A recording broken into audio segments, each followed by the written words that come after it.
Dans quelques mois, ça fera bientôt 6 ans que Smash Ultimate est officiellement sorti. Ouais, le temps passe vraiment super vite. J'ai fait partie des rares personnes qui ont eu la chance de tester le jeu avant qu'il sorte en 2018. Et si on a pu se faire une idée de qu'est-ce que le mode Smash, des nouvelles mécaniques de jeu, par contre il y a quelque chose dont on était tous très curieux, et c'était le mode aventure. Quelle serait l'histoire que Sakurai allait nous raconter dans ce Smash? Le dernier mode aventure avec un scénario daté de Smash Bros Brawl avec l'émissaire subspatial. D'ailleurs, le scénario était juste incroyable. Donc on se demandait dans Smash Ultimate World of Light, c'est le nom du mode aventure, qu'est-ce que Sakurai allait nous raconter? Sérieusement, l'intro de World of Light était incroyable. On a vu tous les personnages être anéantis par d'énormes rayons de lumière. Comment ne pas être excité à l'idée de voir comment l'histoire allait se dérouler? Alors j'y ai joué, c'était cool, c'était grandiose, c'était incroyable et c'était magnifique de voir tant de références à tant de mes jeux préférés. Même si, bon, ça n'a rien à voir avec l'émissaire subspatial, on est d'accord. Mais ensuite, je suis arrivé à la fin du jeu, et j'ai été confus. Et pour être honnête avec vous, un peu déçu. La fin n'a rien à voir avec les personnages. Les personnages sont mis au second plan et à la place, l'accent est mis sur deux créatures gigantesques dans le ciel. L'angélique Galem et le monstre à un œil Darkon. Les persos sont juste là sur le côté en mode spectateur. Et on le voit très bien à travers les scènes du jeu, les deux sont là énorme, surpuissant, et il regarde les persos de loin. Le mode aventure nous offre pour la première fois une fin en 3 parties, mais aucune d'elles ne semble vraiment satisfaisante. Si tu bats Darkon, la lumière de Galem prend le contrôle de l'univers, ce qui a l'air d'être une mauvaise chose, que la lumière prenne le contrôle sur tout, apparemment. La deuxième fin, c'est que l'obscurité de Darkon prenne le dessus et Mario meurt. Ouais, super la deuxième fin, mais il y a une troisième fin. Si tu bats les deux en même temps, tu obtiens la vraie fin, qui est juste une longue scène où les esprits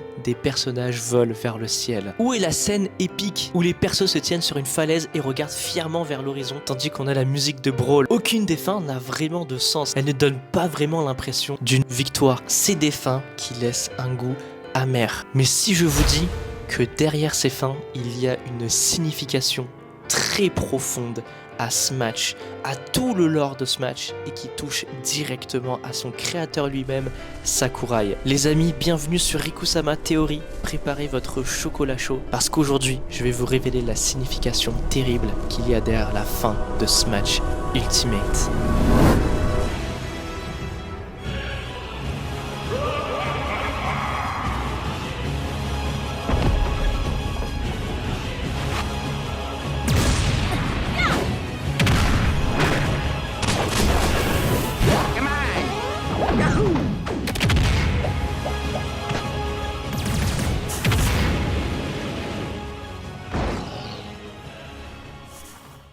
Bon, Smash, c'est un jeu qui a demandé des milliers et des milliers d'heures de développement. Et c'est pas un jeu qui a été développé par n'importe qui, il a été développé par le grand Sakurai lui-même. C'est son bébé.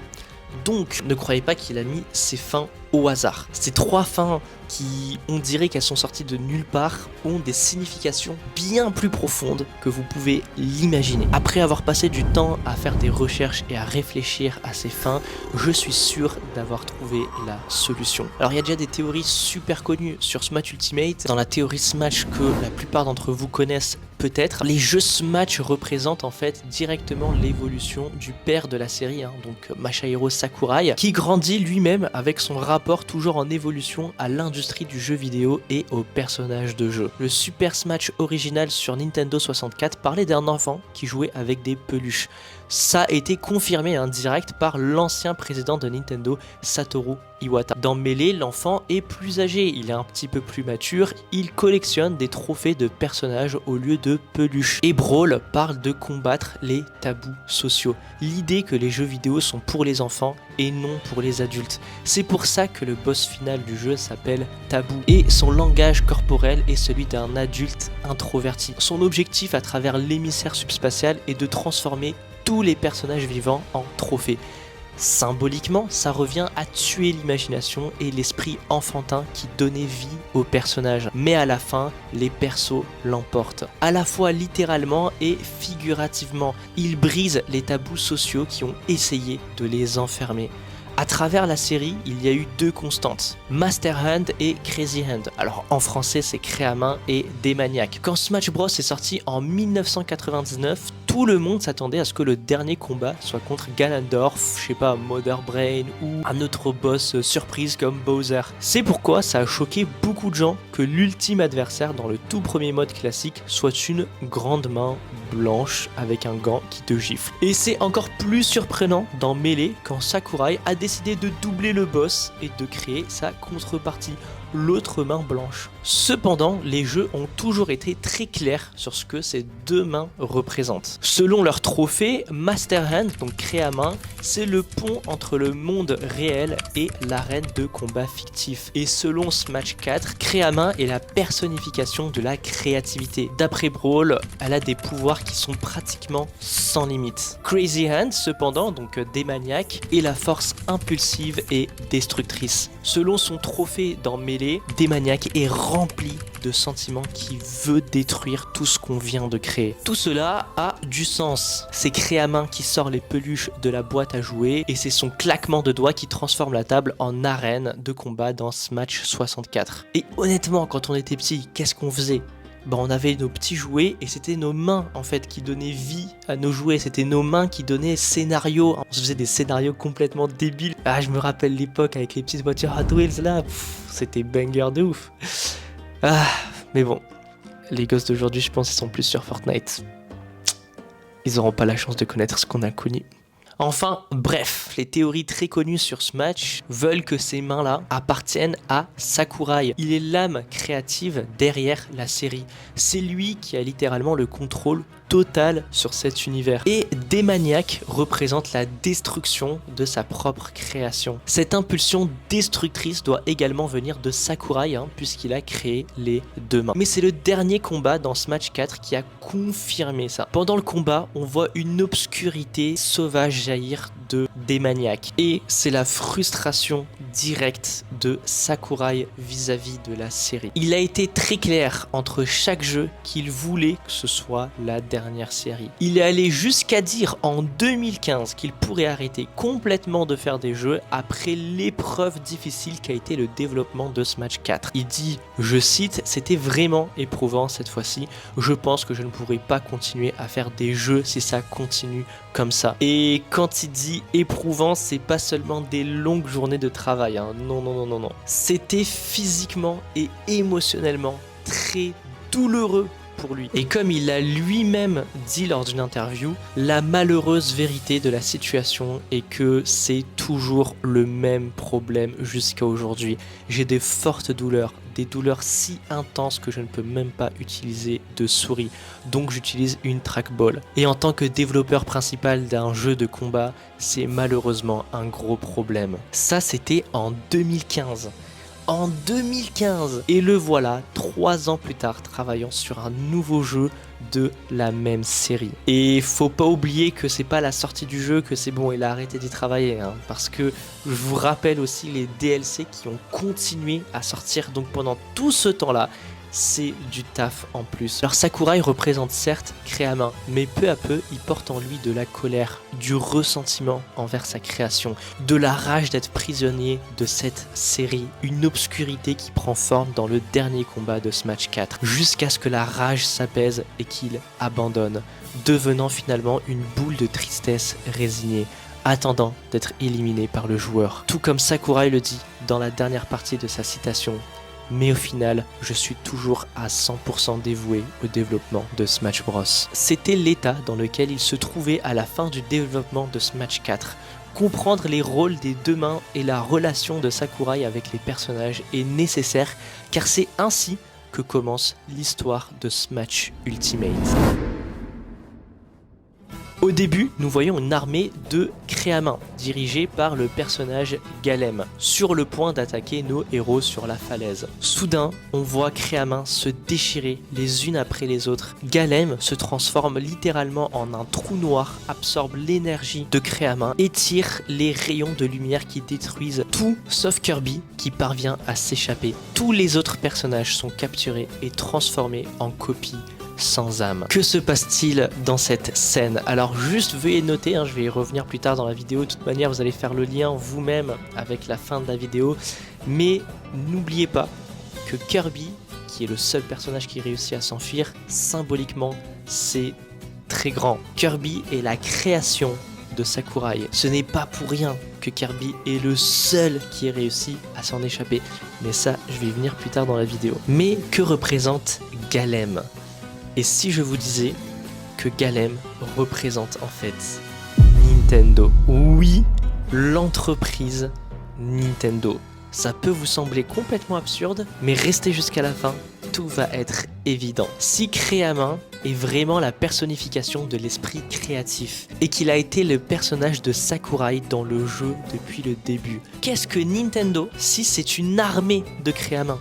Nintendo est une entreprise où de nombreux visionnaires créatifs travaillent ensemble pour créer des jeux comme Smash. Chaque main est une personne individuelle dans l'équipe de développement. Et comme tout le monde peut te le dire, surtout dans un travail créatif, l'entreprise te vide de ta vitalité. Tu jettes ton imagination, ton esprit créatif dans le trou noir insatiable de l'entreprise.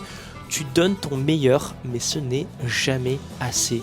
Il y a toujours un nouveau projet, toujours une nouvelle échéance, et tout ce que tu reçois, eh bien c'est une fiche de paye. C'est la triste réalité d'être un créateur dans une grande entreprise. Comme Créamin donnant son pouvoir au trou noir de Galem, leur esprit créatif nourrit l'entité qui est Nintendo. Et c'est cette dualité étrange que nous voyons chez Galem, qui est à la fois époustouflant, super beau, enfin regardez son design, il représente la créativité, c'est un ange. Et d'ailleurs c'est les mêmes couleurs que Smash 4, et d'autres fois c'est un trou noir qui vide ton âme. Voyons maintenant ce que Galem fait aux personnages du jeu. Il les capture, les conserve, utilise leur corps pour créer des doubles maléfiques sans âme. Bon, sérieusement les amis, est-ce que j'ai besoin d'interpréter ça pour vous? La métaphore que nous donne Sakurai est évidente. On a d'un côté des personnages de jeu, des licences qui ont été créées pour faire kiffer les gens, qui ont été créées vraiment avec passion, avec imagination, avec la créativité, avec tout ce que tu veux. Mais ensuite, que font les grandes entreprises? Eh bien, ils prennent ces créations-là, ils les vident de leur âme et ils les réutilisent. Pourquoi? Pour faire du cash. Alors si je dois vous donner un exemple qui me vient en tête, eh bien ce serait Ubisoft. Ubisoft, voilà, ils sont connus, ils sont réputés pour avoir brillé à une certaine époque. Je pense notamment à l'époque de Far Cry 3, qui est un jeu incroyable, c'était un banger ce jeu, un truc de fou. Vous voyez très bien ce qu'est devenu la série aujourd'hui. C'est une série complètement morte, il n'y a plus aucune âme, les jeux se ressemblent tous, il n'y a plus aucune passion derrière le jeu. Ce sont devenus des machines à cash, alors que les premiers jeux étaient juste incroyables, mais les jeux d'après, eh ben c'est de la merde, voilà, on peut dire c'est complètement de la merde. C'est quelque chose que Sakurai a toujours combattu tout au long de sa carrière. Comme je l'ai dit précédemment, il a quitté HAL Laboratory lorsqu'il pensait qu'il y avait trop de jeux Kirby en développement. Et Kirby, c'est sa propre création. En 2014, il s'est de nouveau exprimé sur cette pratique et il a dit « Est-ce qu'il y a une industrie qui dépend autant de la réutilisation de vieux titres que l'industrie du jeu vidéo ?» Il dit, je cite, « L'abondance de séries et de remakes est à un niveau anormalement élevé. » Alors on pourrait se dire, c'est l'hôpital qui se fout de la charité, frérot, d'où tu critiques ça alors que toi-même ta série t'en as fait 36 000 suites. Je sais pas il y a combien de Smash, mais il y en a quand même beaucoup. Mais écoutez ceci, laissez-moi vous dire comment Sakurai a été forcé de créer Brawl. Il a accepté de mener ce projet après que le président de Nintendo, Satoru Iwata, a annoncé une suite à la série Smash à l'E3. En d'autres termes, la première fois que Sakurai a entendu parler d'une suite à son propre jeu, c'était en même temps que le public. Je vais vous montrer un extrait de l'interview que vous pouvez trouver directement sur le site Nintendo. Vous allez voir, ça vaut vraiment le coup d'écouter parce que c'est une dinguerie. Alors Satoru Iwata dit: Tous les employés de Nintendo of America impliqués dans l'E3 à ce moment-là voulaient fortement annoncer un nouveau Smash Bros compatible avec le jeu en ligne. Mais à ce moment-là, nous n'avions pas encore discuté correctement de cela avec HAL Laboratory qui partageait les droits de Smash Bros. Alors, j'ai fait l'annonce. Naturellement, Sakurai, ce fut comme une douche froide sur ton visage. Sakurai répond « Absolument, tu peux imaginer la surprise lorsque j'ai appris par d'autres sur place à l'E3 que tu avais annoncé cela de manière inattendue. » Iwata répond « J'ai même entendu dire que des gens autour de toi à l'E3 te demandaient si tu allais développer le jeu Smash Bros. » Sakurai répond « Oui, c'était difficile, le fait que j'avais déjà quitté HAL Laboratory compliquait un peu les choses. » Iwata répond. Alors pendant le 3, je t'avais invité dans ma chambre d'hôtel et je t'ai dit ce que je voulais faire. J'avais envisagé ce que je ferais si tu refusais de travailler sur le prochain Smash. Et j'ai décidé que je devrais prendre le titre existant de Smash Bros Melee et essayer de le rendre compatible avec le Wi-Fi. Bon, il est plus juste de dire que j'ai réalisé simplement que nous ne serions pas capables d'ajouter de nouveaux éléments au jeu sans ton aide. Je pense avoir dit cela lorsque nous en avons discuté à l'hôtel. C'était pas très correct, mais on pourrait même dire que j'ai utilisé ça comme une sorte de menace ou même de chantage. Et la réponse de Sakurai, ça a absolument eu l'effet désiré. Wow les amis, c'est quoi cette dinguerie? Laissez-moi vous traduire une interview qui a déjà été traduite. Je vais complètement détruire et ruiner la bonne réputation de la série que tu as créée, à moins que tu te sacrifies et que tu décides de te joindre au développement de ce match, que tu le veuilles ou non. Les gars, c'est une dinguerie que ce soit une interview publique disponible sur le site officiel de Nintendo. Vraiment, c'est waouh. Il est facile de voir que Galem, qui semble être une force positive, mais qui est finalement une entité dangereuse, retenant les personnages captifs et produisant des copies. Ça prend totalement son sens lorsque nous considérons le point de vue de Sakurai dans tout cela. Et notre grande surprise dans le mode aventure, c'est lorsqu'un nouvel adversaire apparaît. Darkon et son armée de démaniaques. Si Galem représente Nintendo et ses designers, alors que représente Darkon? Bon, je vous laisse quelques secondes pour deviner et en attendant j'en profite pour adresser un message à toutes les personnes qui ne sont pas encore abonnées. Abonnez-vous, on fait des théories sur cette chaîne, on est presque 30 000 abonnés, c'est un truc de fou. Bon, maintenant que tu as eu le temps de réfléchir à qu'est-ce que représente Darkon, eh bien en fait Darkon symbolise la dévotion malsaine des fans. Réfléchissez-y un instant. Créamin, c'est celui qui crée les scénarios et met en place le décor. Démaniaque est celui qui fait affronter les personnages. Démaniaque est celui qui enfreint les règles et détruit le monde bien organisé que Créamin a créé. Pas d'une mauvaise manière, mais de façon incontrôlée et chaotique sur le plan imaginaire. Ensemble, ils représentent les deux faces de n'importe quel jeu. Le développeur et le joueur. Le créateur et les fans. Donc Darkon, un œil furieux à la tête d'une armée de mains qui joue, représente le pire côté des fans. Remarquez que Darkon n'a pas besoin d'absorber les mains de son côté du champ de bataille. C'est parce qu'il n'existe pas de groupe de joueurs unifiés. Ils sont tous individuels. Mais il y a de la négativité parmi eux, personnifié par Darkon. Mais si tu connais, tu vois, chaque fois qu'un Smash est annoncé, tu as une partie des fans qui sont tous en train de rager. Je veux ce personnage, je veux qu'il soit comme ci, je veux qu'il soit comme ça, gna gna gna gna. Bref, ils sont tous en train de faire des tweets, en train de casser les couilles à tout le monde. Tout ça pour avoir Waluigi. Désolé les fans de Waluigi. Et ça se reflète très bien dans la symbolisme lorsque Darkon gagne. Si vous remarquez bien, dans la fin, lorsque Darkon gagne, il ne détruit pas Galem. Au lieu de ça, il l'enchaîne. Et ça a une symbolique très très forte. En fait, les fans retiennent Nintendo captif, exigeant que Nintendo ne sorte que ce qu'ils demandent, exactement comme ils l'ont demandé. Un exemple, Sans de Undertale, tu vas avoir un costume Mi, mais les fans ne seront pas contents, ils voudront avoir le vrai. Ça symbolise en fait que le combat est une lutte pour la propriété.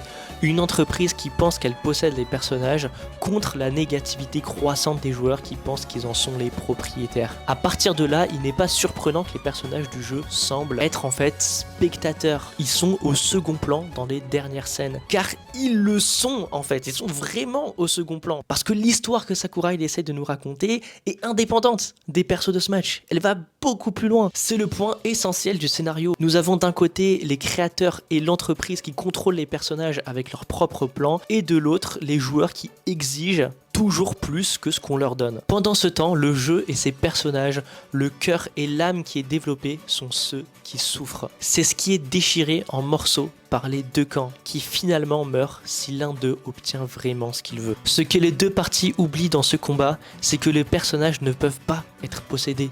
Ils sont une combinaison de la façon dont ils ont été créés, de la manière dont les fans choisissent de les aimer. C'est pourquoi la bonne fin ne peut arriver que si Darkon et Galem sont tous les deux détruits. Dans cette fin, tous les esprits rassemblés tout au long du mode aventure sont libérés, leurs âmes sont libérées et s'envolent vers le ciel. Ils ne sont plus des produits à disputer, mais ils peuvent exister sous leur forme la plus pure, des esprits. C'est ce qu'ils étaient toujours censés être, des personnages pour le plaisir de l'imagination. C'est pour ça la fin semble si triste, douce et amère. C'est parce que cela a été oublié dans la lutte entre entreprises et consommateurs. Et c'est pourquoi le dernier acte de Sakurai est de faire la seule chose qu'il puisse faire en ultime geste d'amour envers les personnages. Ils libèrent leurs esprits. Un moment étrange dans le mode aventure et lorsque Créamin et Démaniac trahissent Darkon et Galem pour aider les personnages du jeu. Démaniac crée une grande fissure pour que Créamin puisse entrer et vaincre 50 versions fausses des personnages du jeu. Tout ça pour que les vrais personnages puissent faire un dernier combat contre les deux entités flottantes. Le joueur et les développeurs s'unissent pour aider les personnages à lutter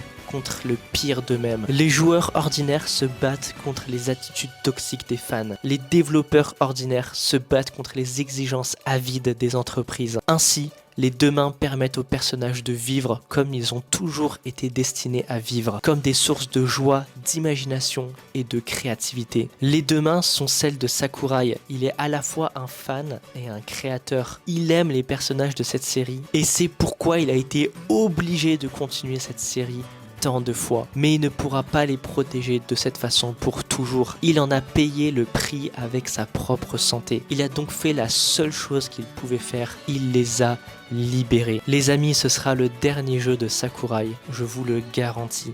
Peu importe s'il y a d'autres matchs après ça, c'est ici que la série se termine vraiment. C'est ici que les deux mains meurent, littéralement et figurativement. Et je rajouterai aussi une dernière chose parce que comme ultime geste qu'a fait Sakurai,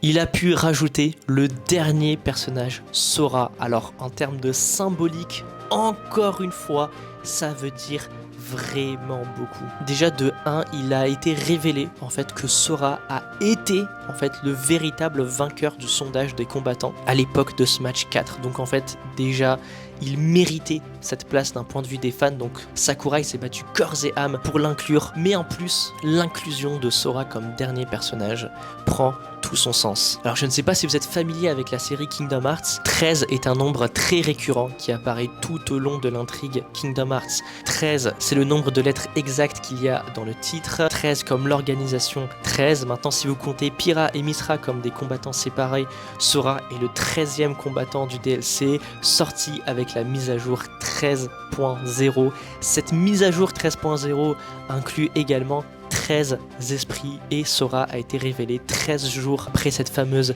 mise à jour qui coïncide également parfaitement avec le 20e anniversaire de Kingdom Hearts. Et tout le prémisse du jeu correspond au parcours complexe de Sora dans Kingdom Hearts qui est littéralement la clé pour sauver les cœurs corrompus. Et quelle est l'intrigue de base de Kingdom Hearts? La lumière et les ténèbres. Il ne faut pas que la lumière gagne, il ne faut pas que les ténèbres gagnent, il faut qu'il y ait toujours un équilibre. Et c'est justement toute la référence qu'on a dans la cinématique où Sora apparaît sur Smash. Les amis, je ne sais pas si vous vous rendez compte, le dernier jeu de Sakurai n'a pas été juste un jeu comme les autres, c'est une célébration du jeu vidéo à ce niveau-là. C'est même plus un jeu, c'est un chef-d'œuvre.